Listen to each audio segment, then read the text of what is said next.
lipids, and amino acids. All of them, they are going to be oxidized and then produce some equivalent, reducing equivalent, like NADH and FADH. You know why we need oxygen? Why? Why we need oxygen? For what? For the oxidation of glucose. Cellular respiration. For making energy. For making energy, for cellular respiration. The reason we actually are oxygen dependent animal is the oxidative phosphorylation, or other name is cellular respiration. And today we are going to study that. What is the oxidative phosphorylation? You know, oxygen is one of the most important molecules in the world. اوکی بر اساس اوکی و البته همشون نمیان چون بعضیشون یه درس مدیکال ترمینولوژی دارن تقریبا نصفشون. How many of you doesn't have actually medical terminology? فقط همین 4-5 نفر بعدشون نمیان. So oxygen is one of the dangerous molecules in the world, because if you put iron also at it outside, after time you can see is going to develop. By what? By oxygen. Also our lipids, our amino acid, nucleic acid, all of them can be damaged by oxygen. So we are oxygen dependent in one side, and also in other side oxygen is so dangerous. We should be careful about it. Because all of the oxygen actually reaction can lead to the oxidation of any kind of matter. How we can get energy from food? How? By burning them. How we can burn food? By oxidation. Actually, if we are going to use the energy content of the food, we have to oxidate. So the actually objective of today, we have a brief review on some actually general information like free energy, what was free energy and free energy change, redox potential, and also related to ATP energy carrier. Then we go to the electron transport chain. The first part is not so important for me and also for your final exam. But the electron transport chain is the main part of our session. We will talk about the organization of electron transport chain, chemiosmotic theory, proton pump, and also related to ATP synthesis. So here there is a case. You can look at the case. A 68-year-old female in a hypertensive crisis is being treated in the intensive care unit, ICU, with the intravenous nitroprusside for 48 hours. The patient blood pressure was brought back. Actually, the patient had a problem with blood pressure, but blood pressure back down to the normal level. Okay, they actually inject nitroprusside for 48 hours to decrease the blood pressure. Then, after this time, she was complaining of burning sensation in her throat and mouth, followed by nausea, by vomiting, by diaphoresis, agitation, and dyspnea. Actually, they wanted to decrease the blood pressure, but they killed her because all of these complications occurred after that using nitroprusside.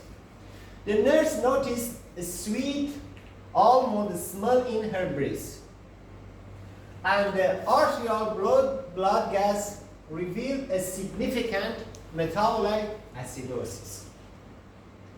A serum test suggested a metabolite of nitroprusside, thiocyanide, is at a toxic level. So what is the likely cause of her symptom? Cyanide poisoning. Yes, cyanide poisoning. What it's do? What is the biochemical mechanism of this problem? The cyanide poisoning, I don't know exactly how, but her cells cannot use oxygen anymore. Somehow. And what is the treatment for this condition? Isn't there some, because I think cyanide is a type of acid, isn't there something like you use to counteract the cyanide to neutralize it? Somehow. Some of your actually answer were correct, some part not. But you have to study by yourself, and when you went to dorm, you have to think about that and find an answer. I don't give you that.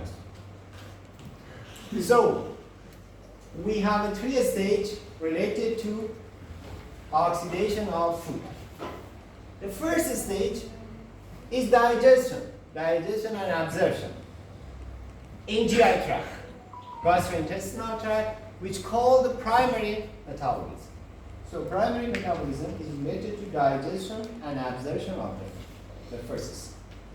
The second step, these digested food are absorbed and then oxidized to the CO2 by glycolysis, by Krebs cycle, by amino acid oxidation, by lipid oxidation.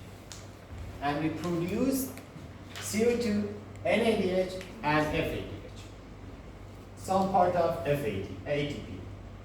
As you learn, just we have a 3 reaction which can directly produce ATP.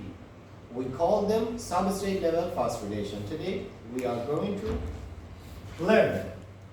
But the third stage, these reduced equivalent NADH and FADH, they are going to the electron transport chain, ETC. ETC means electron transport chain.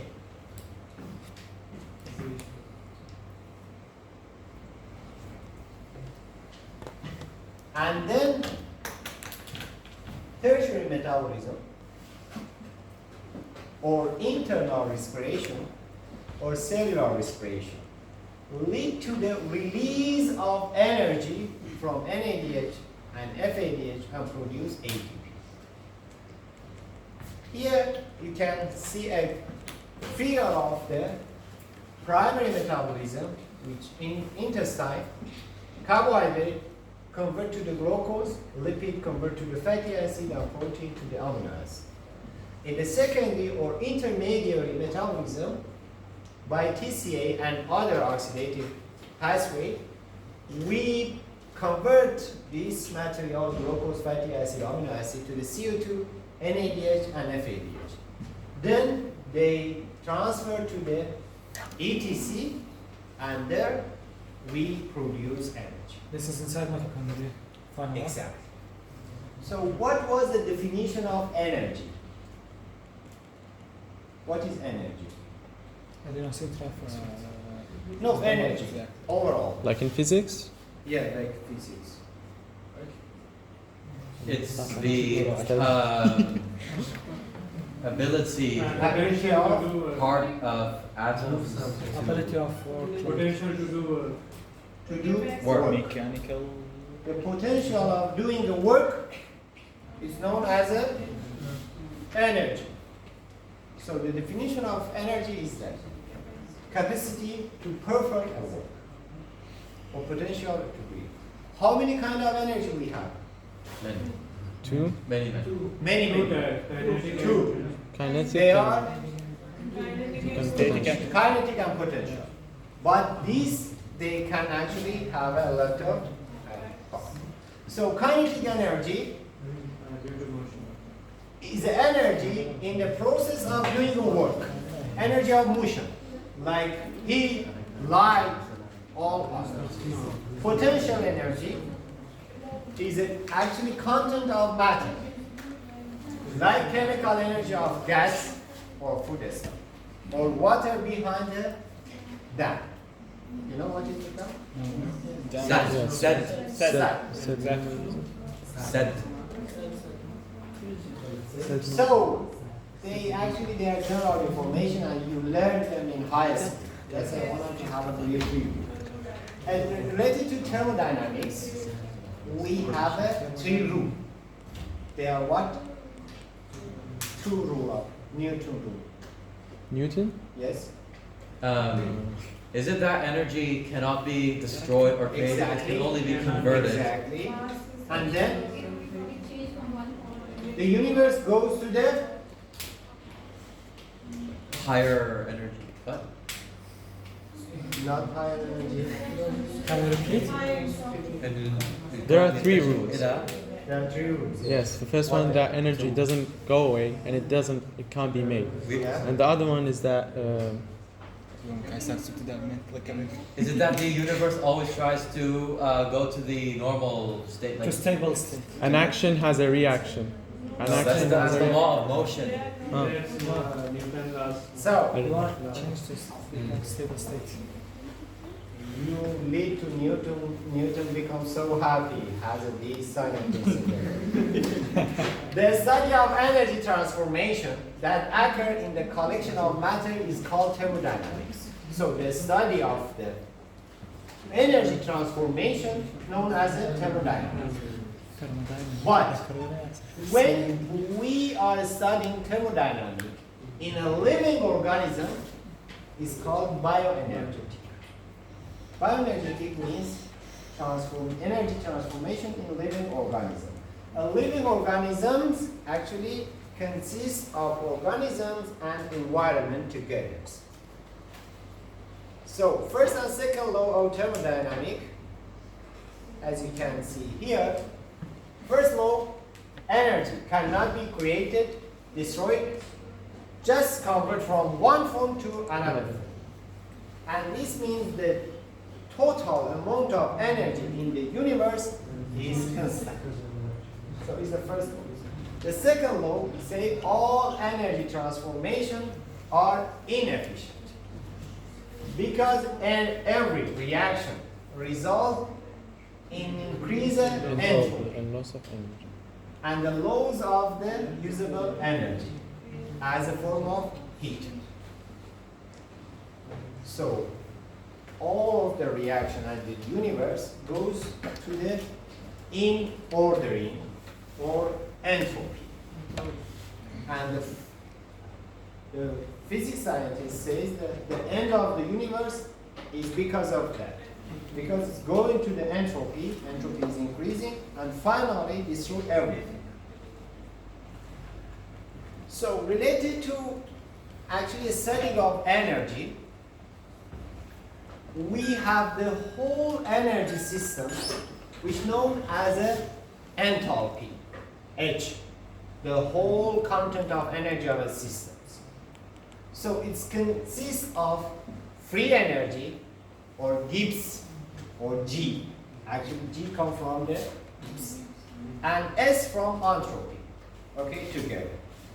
We have an A system and B system. The total energy of B, the total energy of A. So in this system, H is enthalpy, the total heat Of the system. of a system. Or in a living organism, the total energy, because heat doesn't mean for living organism. Heat for the actually chemical reaction. And also G is free energy, usable energy, and S is entropy or disorder in the systems. So if we gonna to have an equation, the differences in the energy, delta G means the GB minus G. The delta H means HB minus HA, and delta S means SB minus SA. From this equation, they reach to this formula. The delta G, the change in the energy, is equal to the change in the whole heat minus the change in the entropy multiplied by the temperature per Kelvin, not centigrade. Temperature, it should be reported in Kelvin. Delta G is equal to delta H minus delta T delta S. So it's known as a Gibbs equation. Based based on the Gibbs equation, we have a two kind of delta G, or maybe three. A delta G positive, delta G negative, and delta G zero.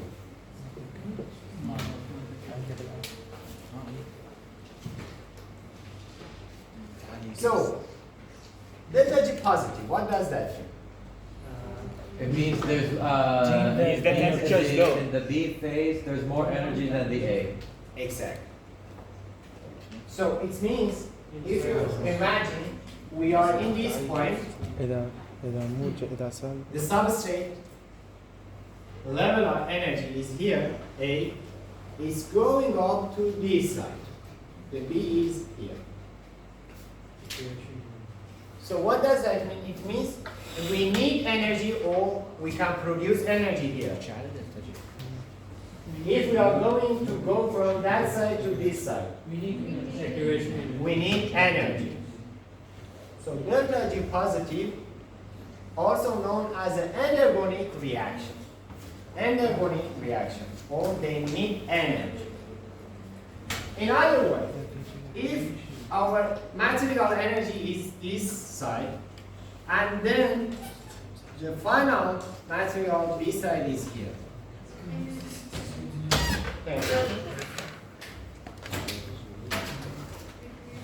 So you stole all of our marker.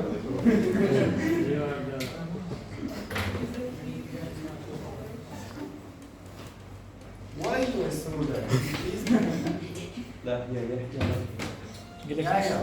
ليش بدي You're going to sell them in the market?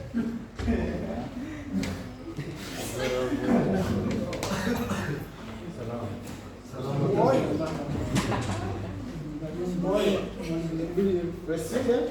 New student? Where have you been till now? Iraq. Iraq? Why you paying?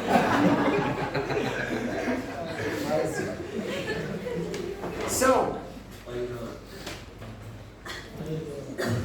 if we are going to go from this side to this side, we produce energy, exactly. The So, exchange energy is higher than the yeah, the delta G is negative. Delta G is negative and we produce energy. So, and when the delta G is zero, what does that mean? equilibrium. They're midline. Yeah, the reaction is at equilibrium. is a equilibrium. So here, if you look at that, we need, when we are going to go from the substrate to the product, we have to activate our substrate. We should give energy. And this energy known as an activation energy. Okay? We need this activation energy. For doing the work, if activation energy be low, we can do it easily. But if activation energy be high, it's so difficult. Imagine you are going, you want to go to the mountain, climbing. If the slope of the climb is so actually high, it's so difficult to go up and up. But actually the slope below, you need less energy. Exactly similar like that. So the enzymes and catalysts actually, they are doing to decrease the activation energy. By decreasing activation energy, we can do the work. So in our body, we have an endergonic reaction, we have an exergonic reaction. And because endergonic reaction need energy and exergonic reaction, they produce energy, most of the time they couple together. And one of the reaction provide energy for another. If you remember from the glucose, actually, oxidation, we had this reaction, glucose plus ATP produce glucose 6-phosphate plus 80. Is a so exergonic reaction minus 4,000 kilocalorie produce energy for us. But second reaction, Muhammad Hassan, what are you doing? Glucose 6-phosphate convert to the fructose 6-phosphate needs 400 calorie energy. Our body combined, couple these together, and the whole mechanism hold actually two reactions together. They are exergonic, and we can do them. So we have a three kind of delta G, delta G, delta G0, delta G0 prime. What actually is their meaning? Delta G means free energy differences of a system in any condition. 0 means in Perfect. a standard condition. It means 25 degree and 1 atmosphere pressure.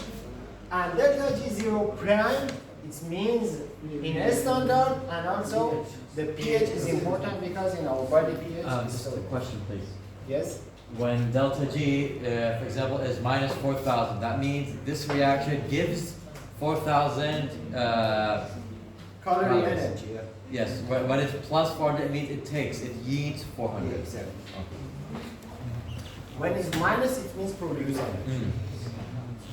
In metabolism, actually we can divide them to two parts, anabolic and catabolic. You will study them. Anabolic means actually synthesis, catabolic actually means breakdown, hydrolysis.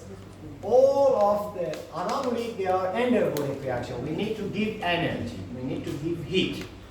So we need to consume energy to build a complex molecule. But catabolic pathway, they are known as exergonic reaction, and those that release energy by breaking down the complex molecule to the simple compound, like glycolysis, which convert glucose to the pyruvate. So related to oxidation, we have this kind of reaction. You change your position for. Yes, I want to be There is no any change in the It is the last position. Yes. Oxidation and reduction. By oxidation, we have a three kind of reaction: gaining oxygen, losing hydrogen, or losing electron, or vice versa for reduction: gaining hydrogen, gaining electron, and losing oxygen. So, in our body, we have different enzymes which they can do oxidation and reduction. And most of the time, the oxidation and reduction together, they couple. We call actually reduction potential. Reduction potential means actually evaluation of this kind of oxidation reduction molecule reaction. Sorry. Like delta G, we have a delta E. Delta E means reduction, potential differences, and it's come from potential redox of A minus potential redox of D, or any actually in a delta. Like delta G, we have a 3, 0, 0 prime, which means at pH 7.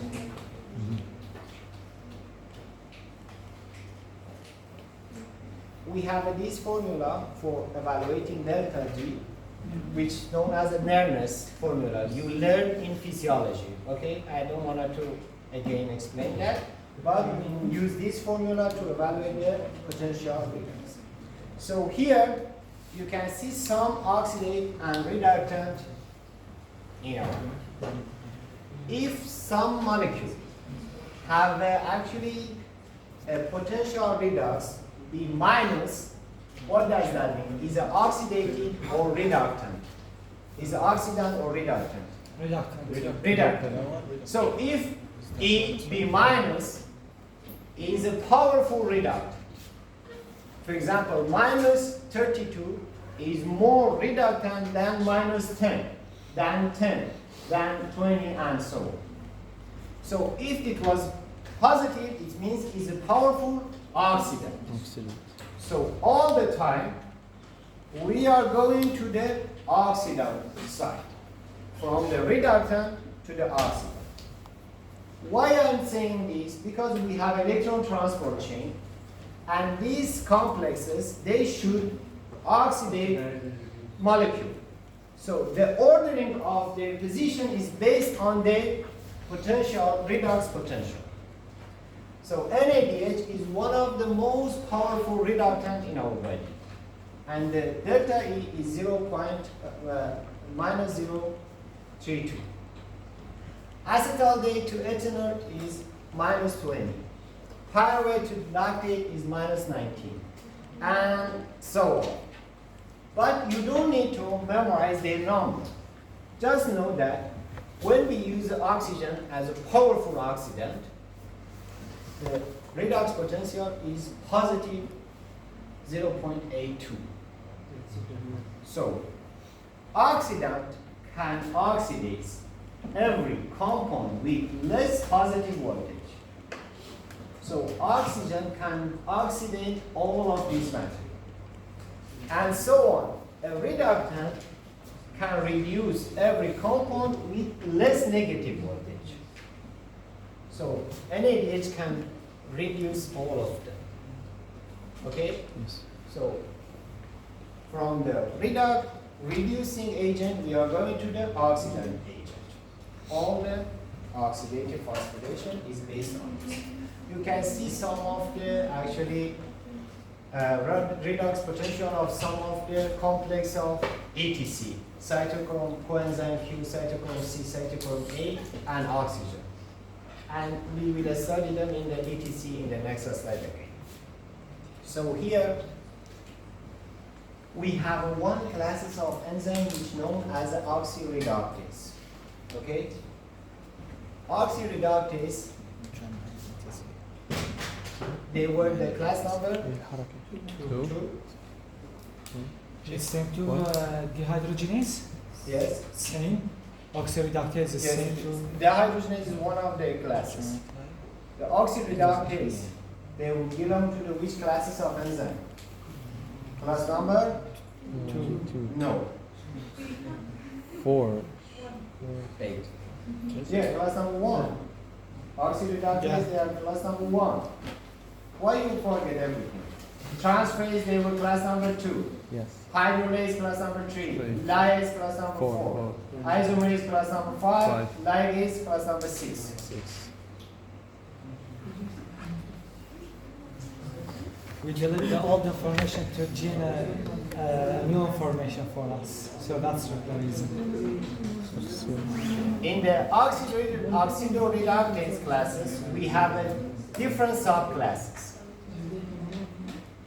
These oxidase, aerobic dehydrogenase, anaerobic dehydrogenase, hydroperoxidase, and oxygenases are 5 classes of the oxidoreductase. The first classes are known as oxidase. They actually, this enzyme catalyze a removal of a hydrogen, okay, from a substrate, and give this hydrogen to the oxygen. Yes. And they produce water as a final product. So the oxygen can act as an acceptor of hydrogen, not O2, half of the oxygen. Okay, and the product is water.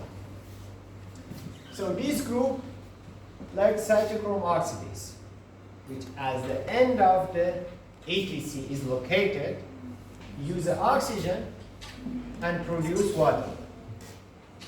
And it's the reason of we are oxygen dependent based on this reaction. In addition to cytochrome oxidase, tyrosinase, polyphenol oxidase, catechol oxidase, and monoamine oxidase are also belong to these classes. So the most important one is the cytochrome. Cytochrome oxidase. Cytochrome oxidase. We have different classes of cytochrome. Cytochrome oxidase. Aerobic dehydrogenase. Aerobic dehydrogenase, again they remove hydrogen and give it to the oxygen, but to the O2, not half of oxygen. And they produce hydrogen peroxide. Okay? Like amino acid oxidase and xanthine oxidase. Tomorrow, I will teach you xanthine oxidase. What is that and what is doing? Remember that. Xanthine oxidase, we use the oxygen and produce H2O2. Isn't it harmful for the body, the H2O2? Yes, it's harmful. And we have another mechanism, Yes. an enzyme like catalase, which degrade the H2O2. Yes. Yes. Anaerobic dehydrogenases, which they are the biggest subclasses of oxidoreductase. And most of the enzyme in the oxidation belong to these subclasses. NAD link, NADP link, FAD link, and cytochromes. You learn these enzymes, like glycol aldehydrogenase phosphate dehydrogenase. It was in a Glycolysis, glycolysis. the second one. Isocitrate dehydrogenase, TC cycle. Krebs cycle, malate dehydrogenase, glutamate dehydrogenase, TC, glutamate, and amino glutamate acid, and dehydrogenase, glycogenesis. in amino acid Yes. oxidation, beta hydroxy CoA dehydrogenase,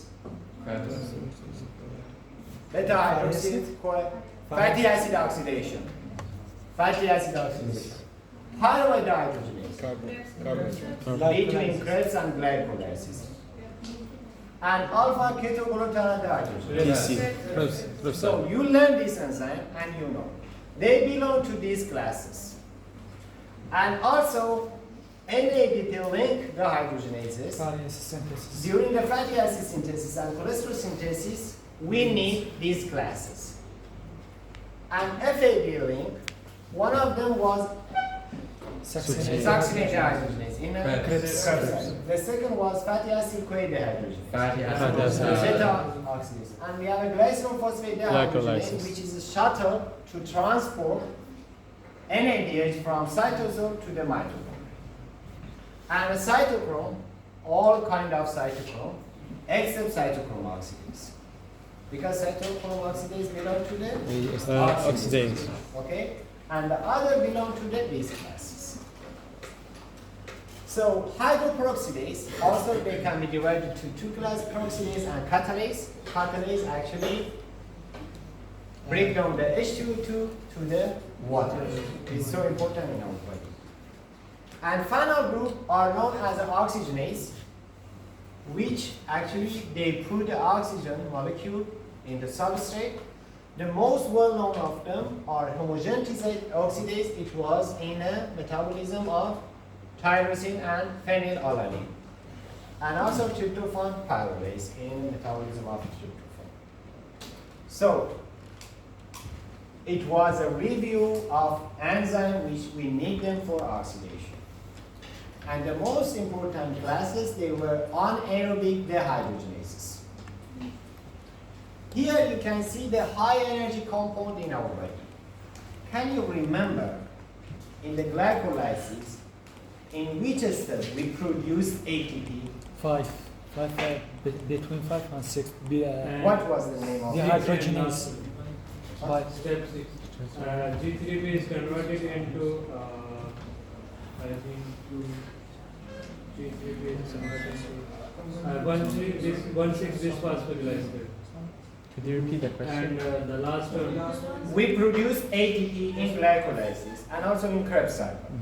In glycolysis in 2 steps, in Krebs cycle in 1 step. What were the substrates which produce ATP? One of them was a 1,3-bisphosphoglycerol. Yeah. The second was phosphoenol pyruvate. Yes. Okay? Yes. And if you look at that, this compound, these two, belong to the high energy compound in our body. Because they have a high level of energy, we can use them for producing energy. So here ATP to the ADP. If we are going to break down ATP, we can produce 30 kilojoule per mole, or actually minus 7.3 kilocalorie per mole. Doesn't matter. Just here, imagine is the middle of the actually energy reaction all of the compounds which they produce energy higher than ATP, we know them as a high energy compound. And among them, phosphoenolpyruvite PEP. has the highest level of energy in our body. After that, we have a carbonyl phosphate, 1,3-bisphosphoglycerate, and creatine phosphate. Then some molecule like glycerol 3-phosphate, glucose 6-phosphate, fructose 6-phosphate, they have a low level energy. They have low level energy. So here you can see we can divide them to the phosphate compound, to the sulfur compound. In the phosphate compound, actually here phosphoenolpyruvite is minus 61, carbonyl phosphate minus 51, and so on. So you should know phosphoenolpyruvite, 1,3-bisphosphoglycerate, carbonyl phosphate, and creatine phosphate. They are 4 high energy compounds in our body. And among them, phosphoenolpyruvite has the highest level of energy. Just as enough. And these molecules, like glucose 1-phosphate, fructose 6-phosphate, glucose 6-phosphate, and so on, all of them, they are low level energy compound. So for producing ATP, we have a different way. And they are what? Oxidative phosphorylated. Yes? Substrate. When ATP is produced in the presence of oxygen, it's called oxidative phosphorylation. Then- When the high energy product produced ATP is called substrate level phosphorylation. Exactly. Just these two? The other one is in the presence of light, there is photosynthesis. There's Photosynthesis. Can we do photosynthesis? no, there's work plants. No. For plant. Yeah. Okay. We have a 3-way for producing ATP. But my friend, actually they believe I can do photosynthesis and I can actually be alive without eating. For example, during morning till now I didn't eat, just We are- at least. And not just today, most of the time, I forget to eat something. And they believe that I can do photosynthesis, but really we can't do photosynthesis. So the mechanism of phosphorylation, one of them is a photophosphorylation. In plant, which they have a chlorophyll, they can absorb the light and use it to produce ATP. So if you have a chlorophyll, you can do photosynthesis and you will be completely independent Independent insan. human without eating food, like tree. But we are not, unfortunately. Can we inject it? You can inject chlorophyll, Yeah. doesn't work. They absorb CO2 and actually combine with the H2O and produce glucose. Do we have to memorize this? And then Yes. oxygen. No, it's just for plant. You don't need to memorize that because you are human. The plant need to. Actually, we aren't sure about that. Some of us think he's a plant. We aren't sure if he's human. So And make ATP. Photosynthesis is the opposite of cellular respiration. what? Photosynthesis is the opposite of cellular respiration. Yes, exactly. The second type of producing ATP known as a substrate level phosphorylation. Substrate level phosphorylation occurs in cytosol and also in mitochondria and the Krebs cycle. We use, for example, we have a high energy compound like phosphoenolpyruvate, 1,3-bisphosphoglycerate, and succinate also. By using ADP, we can use this energy for producing ATP.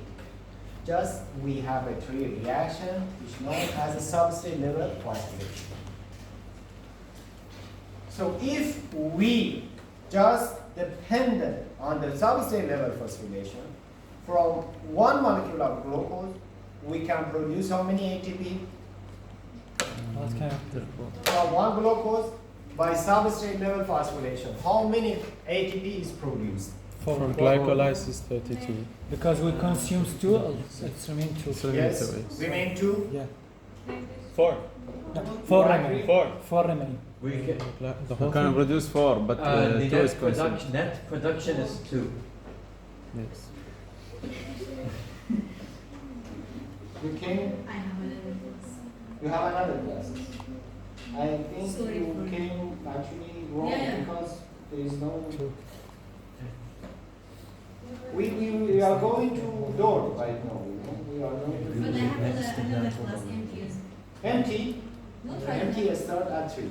I know. I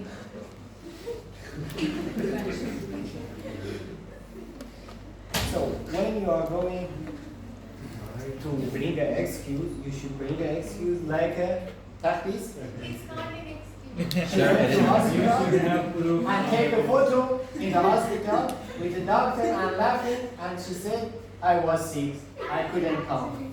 Yes, it's No a one good believes excuse because has a photo with her doctor. I don't have an excuse. Doesn't matter. Oxidative.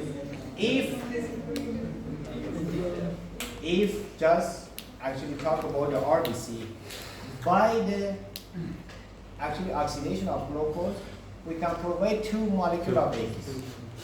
But if we send these glucose to the Krebs cycle, also during the Krebs cycle, from each pyruvate we can produce 1 ATP.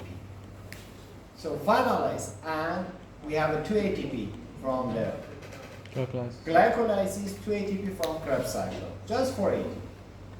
If we couldn't be able to do oxidative phosphorylation, by oxidative phosphorylation, we are going to release the high level of energy from compound, and we can produce 38 ATP. So you can see most of the ATP are produced by this Step. step. Yes. Phosphorylative oxidation or oxidative phosphorylation, doesn't matter. Those are. What we are going to learn from this step is that here we have a substrate level phosphorylation by Krebs cycle and glycolysis, but most of these reducing equivalent like NADH and FADH, we are going to transport them to the ETC, electron transport chain, and then by chemiosmosis theory. So in the mitochondria, we have a 2 layer.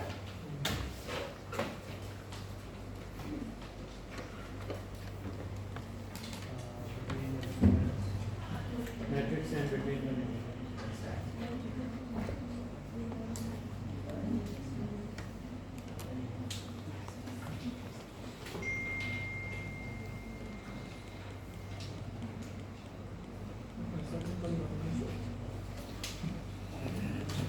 We have a outer membrane,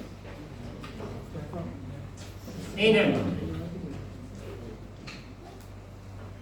and also this space known as a matrix, and this space known as a Space between two Intramembranous atoms. intramembrane space. Okay, intramembrane space. So here, the membrane is has a fold which known crystal. Why is like that? To increase to increase space. the surface area. area. For what? So that there can be more reactions. Krebs cycle inside.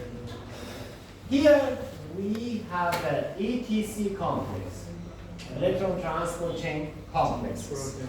And if we have more space, we can have more ETC complexes, and we can produce more energy. ATP is So, can you remember from lipid part, what kind of lipid we had in this Phospholipids. phospho what? Phospholipid, what kind of phospholipid? Long chain? Short chain? Long chain. We have a specific kind of phospholipids. medium chain and long chain. There are two. What? There are two ones. I think two.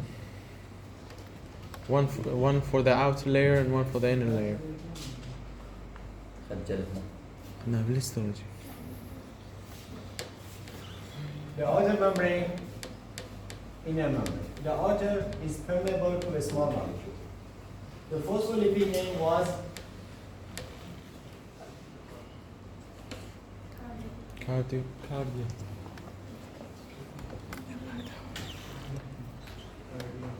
previous semester. Yes. I told you.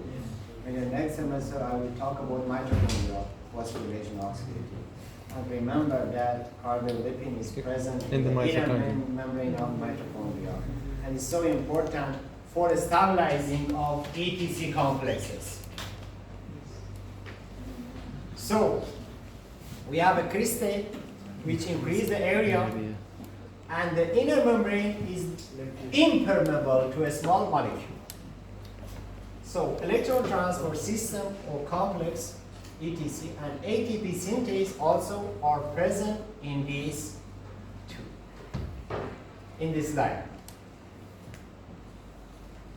The electron transport chain consists of a full complex and also ATP synthase.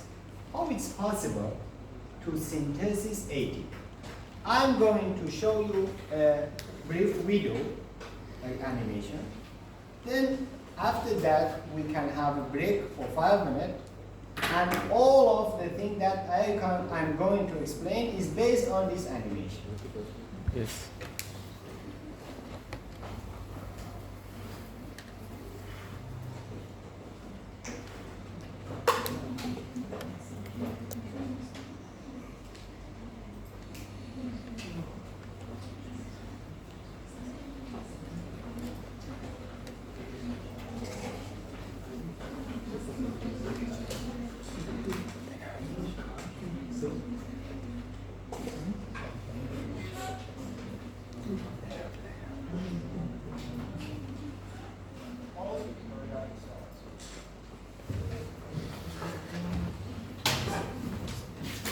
We can sleep for 5 minutes. It's so clear, you don't need to actually voices. But here is a real Cell. image of the cell. So inside the cell, some cells like our cell, we have more than 1,000 mitochondria. 1,000 mitochondria in one cell. Okay? But some cells like adipose, they have a less number of mitochondria. From yeast to those that make up the human body, contain membrane-bound organelles with specialized functions.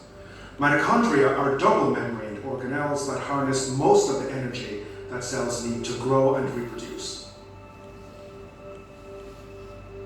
Nearly all of this energy comes from reactions that take place at the inner mitochondrial membrane. What they are? Cardiac. They are phospholipid, example, cardiolipid.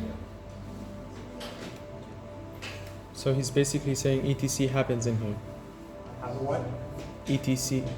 Let's see what's happening. Is the inner membrane. Okay? We have a 2 layer of phospholipids. And One of the key roles of this membrane is to act as a barrier to positively charged particles called protons, thus allowing a concentration great. here we have a proton. Okay? Here is a matrix, and here is a intramembrane space. How we have a high level of proton here. And you can see the concentration of proton too much is here is too much, but in the matrix is so low. So these proton, because the concentration is so high, they have a tendency to go to the Outside. matrix. To go to the matrix. So when they are going back to the matrix, they are like a river, okay, flow. And when we have a high actually level of flow, what do you come? then they can bring something with themselves. So let's see what's happening. Gradients to be maintained, where the intermembrane space has far more protons than the matrix.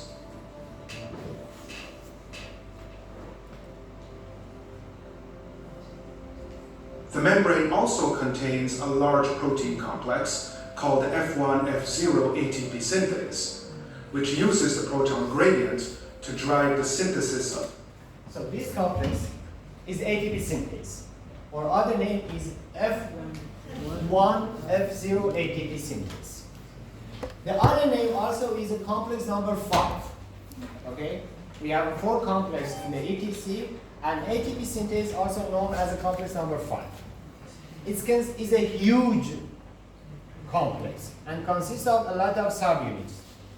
Some of them, which known as a C subunit, we have a 12 of C subunit, and they create a channel here in the membrane. So this channel allow proton go to the matrix. When this proton goes to the matrix, it's act like a turbine. You know, when water actually lead to turning the turbine, it's produce electricity for. Exactly similar. You know, when proton, like a water flow, go to the matrix, it leads to the turning this molecule and this part. Consists of alpha and beta, 3 alpha, 3 beta. The beta subunit are going to produce ATP for us.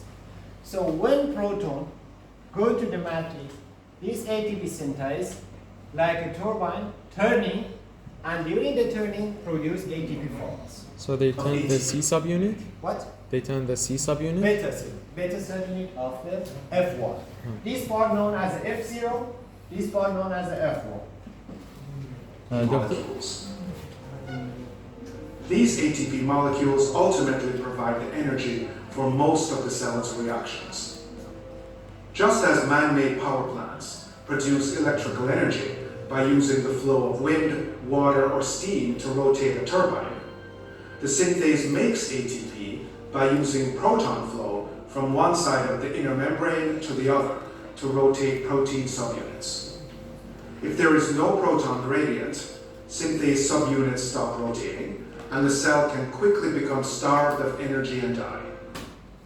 So, if the concentration of proton be equal, or the gradient disappear, we can't have the rotation. We can't have a proton flow. And if this molecule doesn't work, we are not alive human. We Done. die. So the mechanism of dying is like that. When the ATP synthase cannot work, we don't have energy, we are going to die. So any kind of poison, any kind of reaction, molecule, chemical, anything, lead to the decreasing this proton gradient, lead to the death. But how do the protons leave the matrix later? We are going to talk step by step. It was the last step, but the first step. How this proton gradient is created is that Therefore, 1 the million protein dollar complexes and small molecules that establish this gradient and maintain it play an essential role in the life of the cell. And we have 4 other complexes. The complex number 1, the complex number 2, 3, and 4. And this Okay. is the 5. The first one. Yes, some references they call 5, but some of them they do not believe that is a part of the complexes because it's not so close to them, okay? Yes. And really, just these 4 are close together Yes. and known as a complex. Complexes. Most of the time we call them ATP synthase or F0, F1 ATP synthase. Yes. But sometimes we can call it complex number 5. Okay? So here we have 4 complexes, which they're located in the membrane, inner membrane. And also we have 2 other mobile parts. These complexes are stable. They don't move. But we have 2 mobile parts which transport electron between these complexes.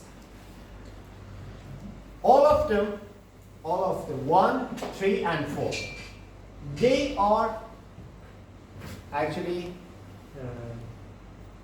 they pass through the membrane.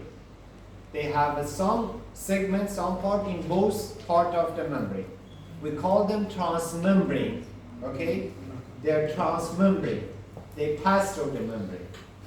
But the complex number 2 cannot pass through the membrane because it's part of the Krebs cycle. The complex number 2 is a part of Krebs cycle inside the matrix.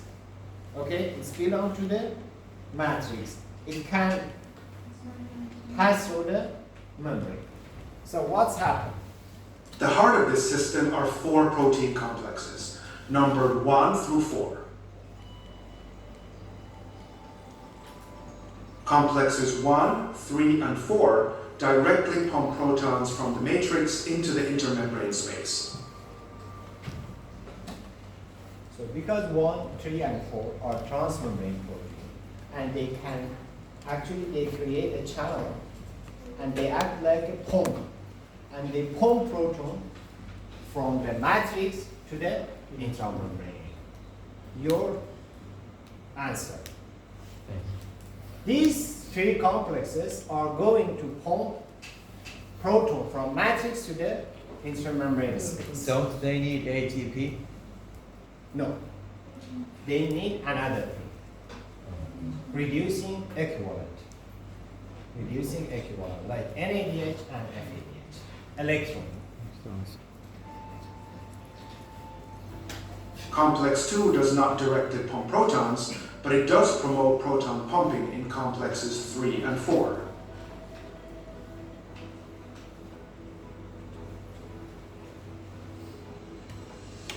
Proton pumping requires energy, and the 4 protein complexes get this energy by transferring electrons through a series of coupled reactions.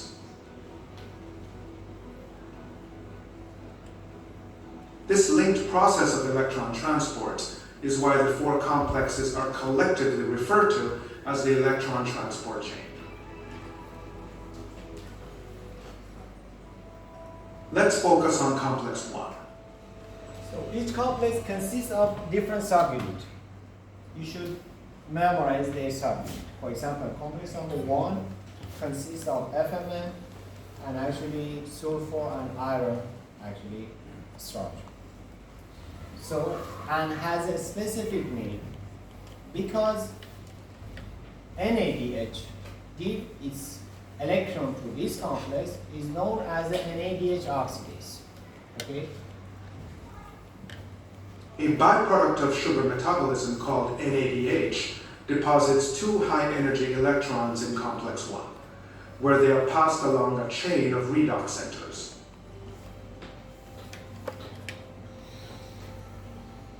Redox centers are clusters of atoms that have different affinities for electrons based on their unique atomic configurations. Let's closely consider a pair of redox centers to reveal 2 reasons why an electron moves from the top redox center to the bottom. First, the bottom redox center has higher affinity than the top one. Second, the distance between these adjacent redox centers is ideal for an electron jump to occur, which explains why electrons typically don't bypass the bottom redox center.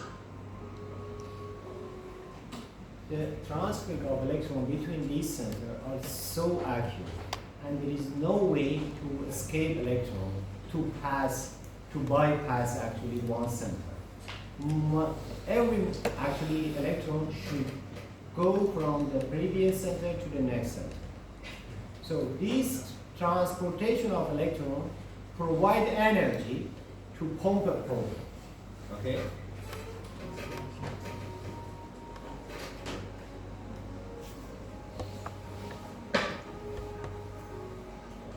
A small amount of energy is released each time an electron is passed between redox centers. Complex 1 harnesses this energy across all the redox centers and uses it to pump protons. So when we transport the electron in complex number 1, also 4 proton is pumped by complex number 1. 4 proton here.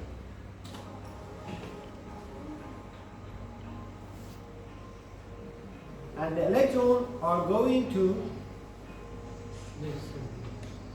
coenzyme Q. Coenzyme Q is one of the mobile segment of the electron transport chain. And bring electron from complex number 1. The last redox center in complex tree. 1 donates 2 electrons to a coenzyme Q. So it's donate its electron to coenzyme Q, or other name is ubiquinol. Then this ubiquinol or coenzyme Q transport this electron from complex number 1 to 3, and also from complex number 2 to 3. So both of 1 and 2, they give electron to coenzyme Q, and coenzyme Q from 1 and 2 transport to the 3 molecule.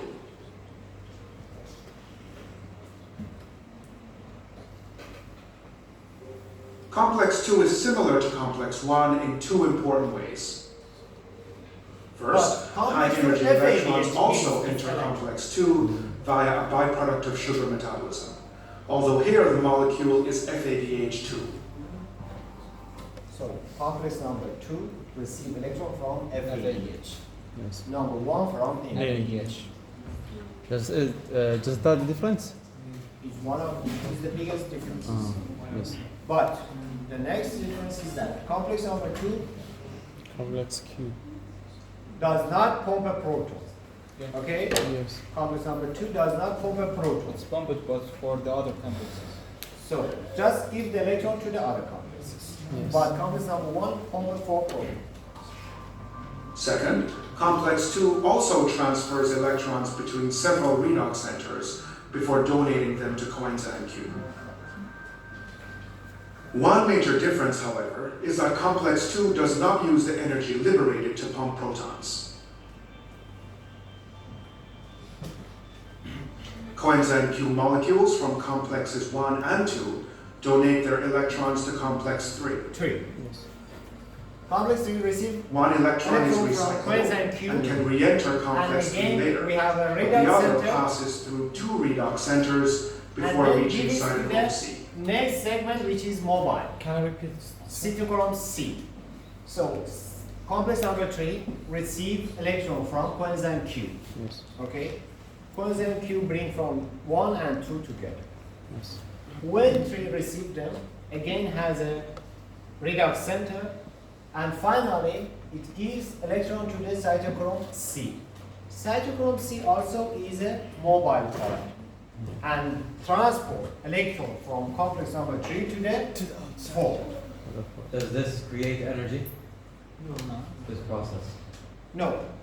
All the transportation of electron create energy, but energy are used for pumping proton. Okay? Here in 3 also we are going to pump 4 proton. Cytochrome C carries the electron to complex 4. The electron transport chain ends in complex 4, where a series of reactions involving 4 electrons converts a molecule of oxygen to 2 molecules of water. The proton gradient is strengthened because 4 protons from the matrix are incorporated into water molecules, and another 4 are pumped into the intermembrane space. In the absence of oxygen, the electron transfer comes to a halt. So, in the final part, complex number 4, we are going to give electron to the Complex oxygen, finally, complex number 4. Complex number 4 combine oxygen with a hydrogen and produce water. Water. So, also here it can pump 4 protons. But 4 proton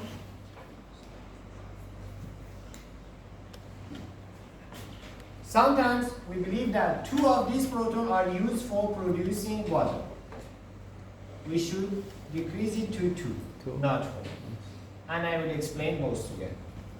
Finally, oxygen receives proton, and actually Make what? we have a gradient of proton in the intermembrane states. So these reactions, all of them, known as an oxidation. All of them, they are oxidation, and they pump a proton. And the final step, ATP synthesis, is a phosphorylation and produce ATP. So phosphorylation coupled with the oxidation, we call it oxidative phosphorylation. So who provide this gradient of proton? The ETC. Who provide ATP? Who make up ATP? ATP synthesis. So imagine, if we inhibit ETC, oxidation part, also we inhibited the phosphorylation. If we inhibit phosphorylation, also because it cannot transport proton to the matrix, the gradient is too much, also they cannot pump proton more. We inhibit oxidative. For this reason, oxidative phosphorylation, they are coupled together. And finally, they produce ATP. Meaning that ATP synthesis also stops. Indeed, the reason we breathe oxygen is so that it can serve as the final electron acceptor at the end of the electron transport chain. In this animation, we have explored each protein complex. The reason of we breathe oxygen is that that's reaction. So they believe that any 4 proton can be used for synthesis of 1 ATP. If we start from NADH, how many protons we can pump? 1, 2. 12, From NADH, complex number 1, how many proton pump? 4, 4. 4. Complex number 2, 4. 4. 4. no, 4. 3. Complex number 2, doesn't- pump proton? Doesn't pump That's proton. area. No. It is given to the other complex. Complex number 3, 4, 4. Complex number 4, 4. 4. So if I start from complex number 1, how many protons? 12. 12. For each ATP we need 4. 12 divided by 4, how many ATPs? 3. 3. The reason for that every NADH is equal to 3 ATP Because is of that. So for FADH, 1, it gives electron to which complex? 2. 2. 2.